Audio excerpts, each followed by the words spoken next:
Saya baru dapatkan kemarin, ada seorang muslimah di Amerika. Dia tinggal di sebuah pemukiman di Amerika itu, yang di situ banyak geng-geng penjahat. Orang-orang yang berkulit hitam yang tiap hari memerkosa, membunuh orang, saling perang. Tapi dia nggak bisa apa-apa karena memang dia tinggal di wilayah situ bersama dengan orang tuanya. Tapi karena orang tuanya mendidiknya Islam, dia pakai jilbab. Setiap hari dia harus melewatin gang-gang orang-orang ini. Jadi dia berusaha supaya tiba di rumah sebelum terbenam matahari. Karena kalau sudah malam, sudah gelap, udah kumpul tuh geng-geng semua di situ. Ringkas cerita adalah, cerita kisah nyatanya, muslimah ini pulang dari kampusnya agak malam pada satu hari. Sudah gelap, dia nggak punya pilihan, harus melewatin gang-gang yang penuh dengan orang-orang jahat ini.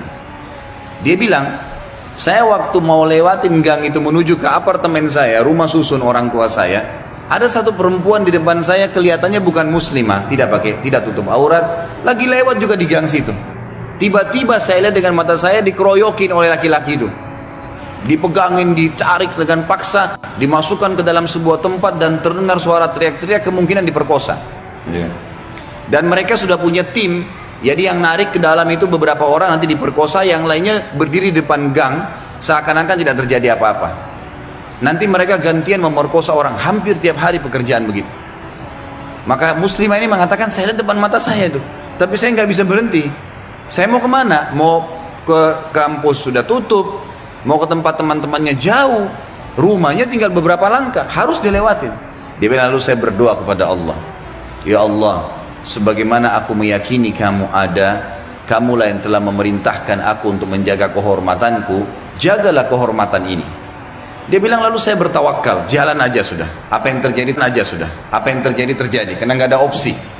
Dia bilang, sementara saya lewat di depan mereka, geng-geng ini banyak orangnya, bukan 1-2 orang, banyak orang di situ, mungkin lebih daripada 10 orang, tidak satu pun yang mengganggu saya. Dia bilang, nggak satu pun mengganggu saya. Dan waktu saya lewat, mereka pada buang muka.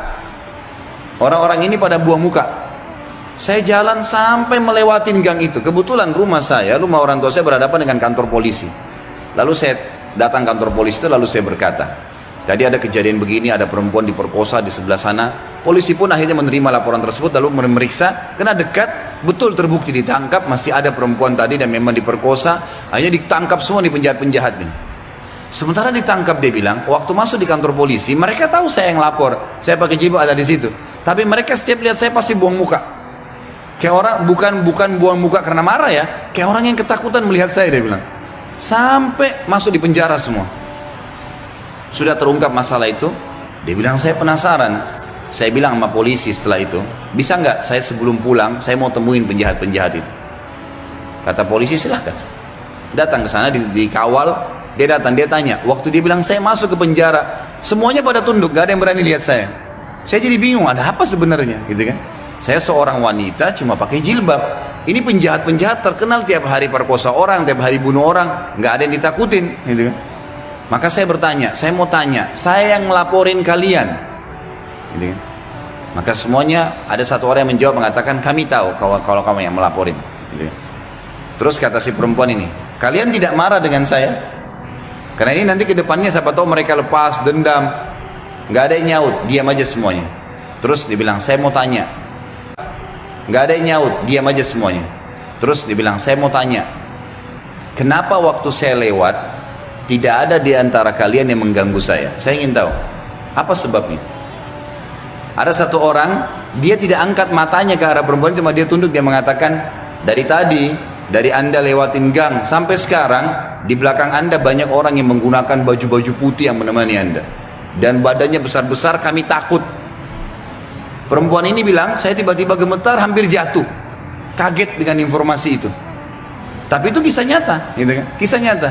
Dia bilang pun, kalau begitu baiklah. Dia keluar, lalu dia ceritakan kepada keluarganya. Tapi apa yang kita ambil pelajaran dari kisah ini?